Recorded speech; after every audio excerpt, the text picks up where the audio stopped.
Hello, and my name is Susan Rose, and welcome to All About Artists. And today we welcome Marjorie Kaye, who Thank you. her artwork is abstract art, paintings on panels. Welcome to the show, Marjorie. Thank you so much. Nice to be here.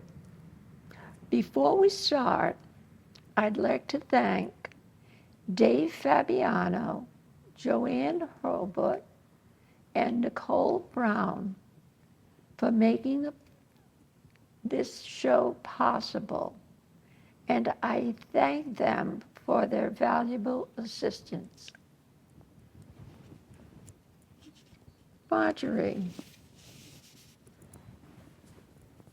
where did this artistic format come from? Well, I was working on the panels that people are more familiar with, rectangular panels. And these panels had a lot of different things going on. And then I found in certain pockets on the surface, there were patterns that I was doing. And I realized that these patterns were most compelling to me rather than the whole thing. I didn't want to do it the same way anymore. So I wanted to focus on the patterns because this is what was really just enlightening me at the time. So I took off with it. You know, and you always have these doubts like, is it enough? Is what I'm supposed to be doing? Da, da, da, da, da, da. The whole thing is to shut that stuff out of your mind, you know. Exactly. And I think that we're kind of brainwashed to think that if we love something that much, that there's something, you know, that you got to push the boundaries a little. And, you know, art shouldn't always be pretty, or art shouldn't always be attractive, and, you know, that sort of thing. But, you know, the way I'm thinking is when I'm doing that work, there is no question in my mind that I should be doing it. So, Marjorie, why are you working on shaped panels? Because every facet that I cut out captures a ray that comes from the center. So the whole composition is built upon the edges, and the edges dictate what kind of configuration is going to go on the surface. And the thing that's interesting to me is that they all start with the same drawing. Really? Yeah, it's all the same algorithm. It's like the same exact configuration. But within that drawing, there are so many variables and so many possibilities. This is what is really intriguing to me right now.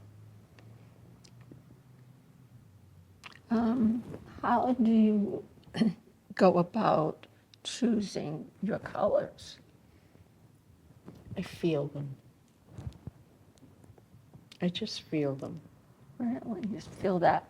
I feel them. And it's like, you know, I think every artist says to themselves, why do I always use these colors? These are like colors I always, you know, shouldn't I be doing?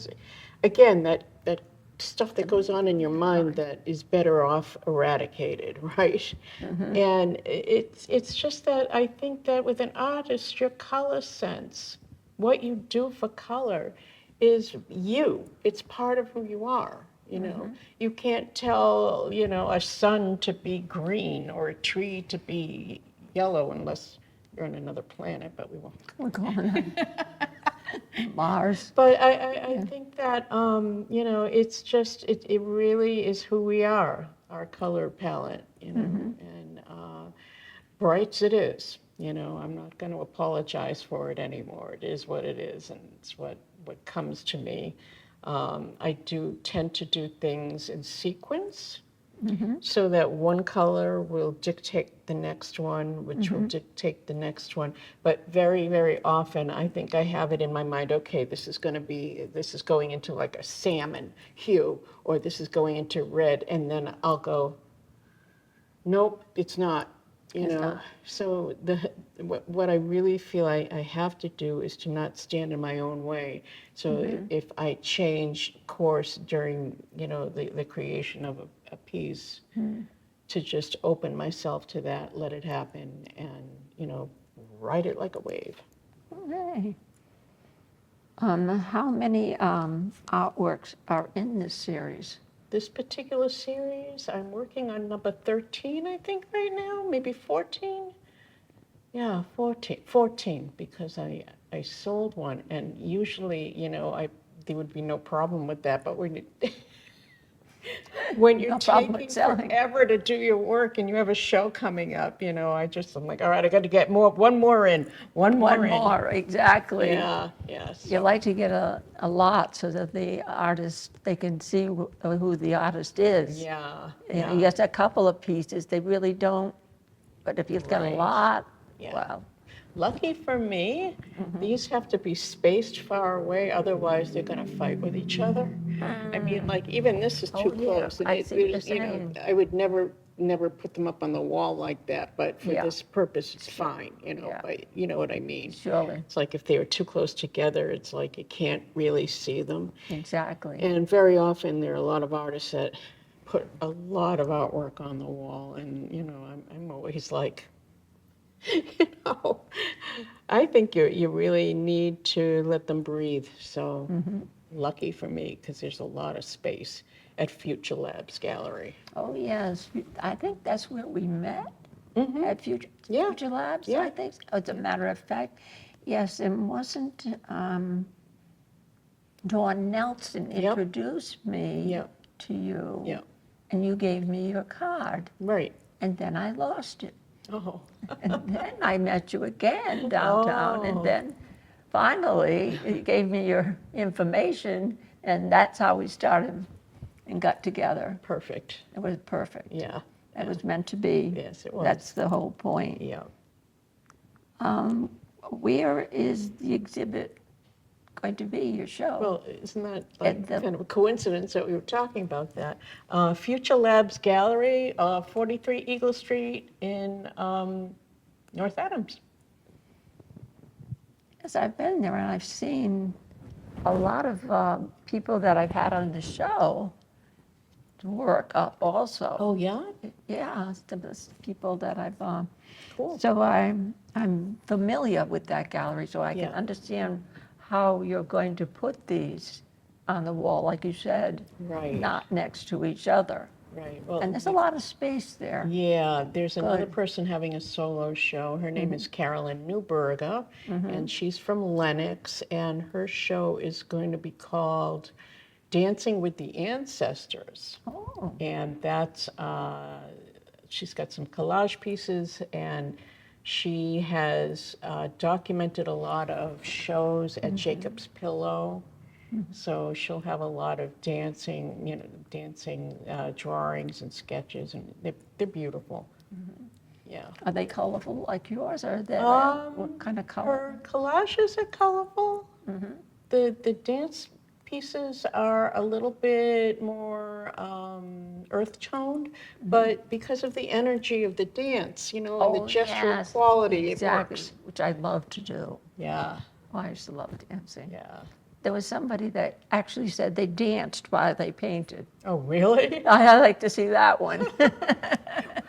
When I paint, sometimes I listen to music, and I'm telling you, I have trouble if I'm listening to funk or something, because my painting is like this.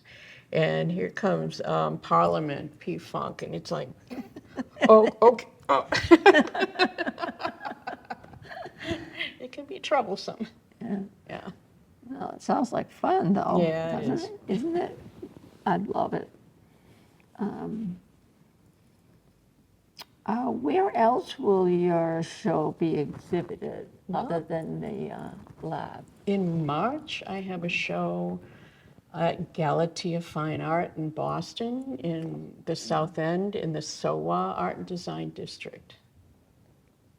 Galatia is a gallery that actually I started all the way back in 2009. It became a nonprofit, and then I just retired from it in September, but I'm still going to have a show there. So Oh, that's good.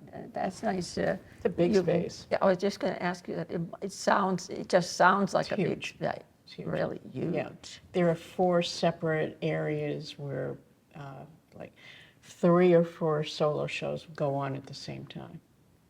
That is big. Yeah, you can imagine working on those, getting them up, getting the PR done, getting. I was just going to say that I can see why you're retired. That is a lot of work. Listen, I can't say enough good things about the experience, but it was very tiring. But when it became a nonprofit and I was the director, we had committees, so I didn't have to do everything myself anymore. So that was great. We had some good people. Well, it's good to have help. You're telling me. I never had to put mine up, and that's great. But it's not that way all the time. It's not that way all the time. It's mostly the artists a lot of the time that have to put their stuff up, isn't it? In Yeah, a but gallery. I prefer to do it myself. I do, because that way I can dictate how things go. Although it is kind of a kick when somebody else does it and you see their interpretation and the way they look at the work might be a little bit different than the way you do. And that's kind of thrilling, Yes, because someone sees one thing in a piece of artwork and somebody else sees another. And you see what you did and it's in your head. Yeah. And Well, this show isn't until March, so I have plenty of time to make more work. Yeah, thankfully. But you're putting them further apart. Sometimes I wonder if that's harder because you have to make more pieces, or if they're small. If they're closer together, you mean? If they're closer together. Well, I think, some people, like I said, they put everything they ever did on the wall, and you kind of wish you could look at them a little bit, isolated, so that you can really get the work. That, what you're trying to I think it's project. Yeah. And then there are people whose work is meant to be placed together, and that happens too, that one piece needs to be close to the other one, if it's a diptych, or even if it's not. I mean, the whole thing just boils down to doing things that are thoughtful, curating. Yeah, if you're curating, definitely. Well, that was one heck of a job you had there. Yeah. Well, where is your studio located? I actually have a wonderful 2-bed apartment and 2-bedroom apartment, and one of the rooms is big enough for me to work in as a studio. Great. And it's great. I've had studios away from my home. I've had studios in my home. I think I prefer it when it's in my home, because then you don't have to put on your shoes and go out, Right. Say you get, oh, I want to do this color now, and it's like 9 o'clock at night. You don't have to, if it's winter time, put your boots on and everything and go over and, to your studio, or you can just roll out of bed and go right in, That sounds like that sounds like something I would rather do. Could you give us your contact information, website, Instagram? Yeah, sure. My site is www.marjoriekart.com. It's MarjorieArt.com. My email, and I should really change this because it confuses people. It's skyhawk7@gmail.com, and then SKYHAWKOF, the number 7 at gmail.com. Oh yeah, and Instagram at k.marjorie. Good. Also, could we talk a little bit about some of your pieces? Sure. This one, of course, That one seems is to my be favorite. everybody's It's favorite. my favorite. Yeah, What you were showing me on the camera. Yeah. You know, I divided this piece into, I did what I normally do with the drawing, which is from the center to the corner, like up here. You can see them. And it dictated the whole thing, which it always does. And I took each separate area and I did them out in red so I would know what I was doing. And then what I did was I started with one color and then took the next color and then made that the first color of the next wedge. So it's just a mind thing, you know. Yeah, It's I just can see where it would be a mind thing. yeah, I just love it. Yeah, Yes. it's just I don't even, I know that there's probably some, mathematical thing that it represents, but I am so intuitive when I'm working that I don't really know what it is, I know that these things, if you're breaking down space in a certain way, that's mathematics, Right. Yeah. I don't know much about math, but I know that sacred geometry has Yes. tons of number points, that are in parallel with the natural world. So I don't, I don't know how that works in with my work, but it does. I mean, if I look here, I made like a lotus shape, Yes. and see it was. that. It's all from, certain points. Yeah, Oh, it's I like this in between the two. it's a child, I was think. just going to say, it looks like a child. Yeah, I've done that kind of thing a lot. But it's just breaking down space, and then it's not, you can see it's not like- exact. There's not any know. two areas that are exactly alike. I noticed that. I don't do symmetry, even though there is symmetrical, essence to it. It's not symmetry. It's I love the fact that there's the element of I'm not going to say the element of surprise. I'm going to see the element of chaos Yeah. that that determines the direction of a shape or a color. It's total chaos. Doesn't look like it, but it is. No, I would say that chaos, because you see, there's all these lines, all this different spaces. And Yeah. it's like, where do you look? Where do you look? Yeah. Look here, I look here, I look here. It's, Yeah. so Well, it is kind of like a. And what about your piece over here? That was the first Lotus one. And as a matter of fact, it's called, what's it called? Oh, Lotus Sun or Lotus Sound, I forget. I apologize for that. But I forget what, it is the Lotus though. It unfolds and kept unfolding and kept unfolding. And, I found out I could break up space in so many different ways with these things that, I've only begun to experiment. And now I want to take this a little bit further in a little bit different direction by breaking it up even more in different configurations. Because when you do something like this and, you go, oh, wow, this is a good one, and everyone agrees with you, and it's sort of like the apex of everything that you've been doing, it's like you expect everything you do after that to have the same power, and it may not. It has a different power, it has a different energy, even if it's based on similar, aspects. Like, there's the other one. This one here. This this one here. Yeah. That one is very similar, but they're curvilinear. You know, I wanted to try what happens. Oh, there's too much glare. Let's see. There we go. Not have the glare. There you go.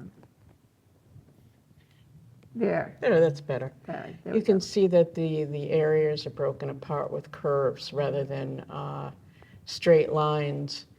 And the one I'm working on now is even more, they're all squiggly lines and it looks like something, like the wind is blowing some kind of plant or leaves in a certain direction. This is still very geometrical. The colors are a little bit deeper than what you see, but that's They're nice okay. and shiny, like they're not. Yeah. Well, I spray got this them one over with, here. I spray them with a gloss, so, because it's gouache, which is like thick watercolor. And I don't want anything to make it run, so I just put a coat of gloss on them so that they're safe, you know, and they're not gonna run all over the place. That's what watercolor will do. You spill your coffee on it, forget it. Forget it. That's like, Unless you want to I mean, I'm wash, sitting right, there unless you working. I wanna put wash. my water bottle with the paint for paint like way over there, and my coffee even further away. You know, I have cats too, so all I need is one of them to come up and go boing. You know. Sometimes mistakes are the best thing that happens. Not, Sometimes. not with these. Not with those, no. Although- I'm not with But you're these. right. But sometimes, you notice sometimes a lot of the mistakes are something that comes out to be something spectacular. Yeah, and there's, you know, it reminds me of the Tibetan Buddhist monks that do their mandalas out with sand, and at the very end, they go and they destroy it Yes. to like reflect the notion of impermanence. That takes a lot of enlightenment. You know, I mean, no, I'm not destroying these. Yes, I know what you're talking about. Some of them, But, you know, they're a part of you. uh, That's the point, you know, they're. every artist thinks their work is so precious. Yes, exactly, exactly. Every artist. Well, I was in the medical field, and then I got into the art field. What a difference between the medical people and the artist. I was like, what? I was getting that like a, you know, I was. Two different parts of the brain. Exactly. Yeah, Exactly. yeah. And we have one over here. That was, Does it do that? that was another one that I divided that into those little wedges, you can see it. Mm-hmm. And then my whole idea with that one was to make it, instead of like just emanating from the center, that they would emanate from the sides and sort of swirl around. Those look like it's A little bit. It had a its own little bit, ideas. a though. little bit of momentum there. Yeah, it's really got its own ideas. It really did what it wanted to do, and it's always sometimes a surprise. I just went, well, that's what it is. What about our little fella here? This little one, yeah.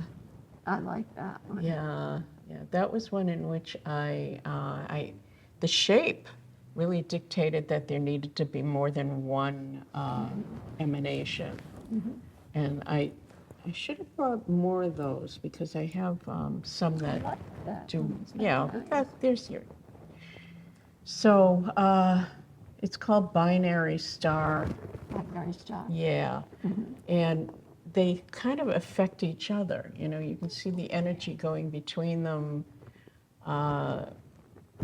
So when I do these, yeah, Oh, yeah, that's lovely. Oh, look at that. Even when you turn it this way, it's so different. Each way you turn it.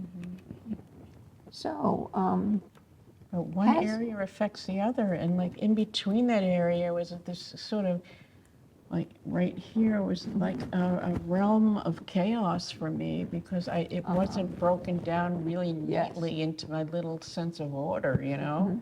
And I had to sort of make order as I went along and kind of like discover that kind of order, which for me, part of the meditative quality of doing the work is that it does 2 minutes. lend itself to a kind of order for me. Has your move to North Adam influenced your work? Oh my goodness. Life is different here. It's a little bit, the pace is slower, it's more community feeling, and I think being able to slow down and take something like this work and peer, really focus and peer into them was a real gift, one of the gifts of moving to this area. Who were the major influences on your work? Oh, that's a hard one. That's a hard one because, some of the artists that I'm influenced by, you wouldn't automatically think so. And then some of them you would automatically think so. When I was doing a lot of sculpture, I was really into Ursula von Rydingstad, and I think that her work still influences what I'm doing, even though this is 2D. Another female sculptor, Kaye Booker, just because she makes something out of, she makes work out of tires, and she makes this incredibly beautiful kind of Geiger-esque, surreal kind of looking things out of, something we have in our lives every day. And, that was pretty cool. And then my mentor, Arnold Trackman, even though his work is totally different than mine, him telling me when I was like 16-year-old, art is a 24-hour, 7-day-a-week job. 50 So his seconds. wisdom is always there with me. So You got 53 seconds left. Oh, How do you price your work? Very quickly. how do I price it? Ugh, that's so hard. It's I asked different you a for hard one, and we don't have everybody. that much time. I just try to think about how much work goes into it, what the basic pricing that I look at in galleries is, and just do that, compare it and contrast, compare and contrast. But I never, if a friend wants to get something of mine, I always give a great big discount because Oh, that's I good. don't believe in, just making it for a certain group of people. That's very nice. Okay, we got 8 seconds left. Thank you very much for coming, Thank you Marjorie. for having me. It's been a pleasure. It was really fun. And Thank you.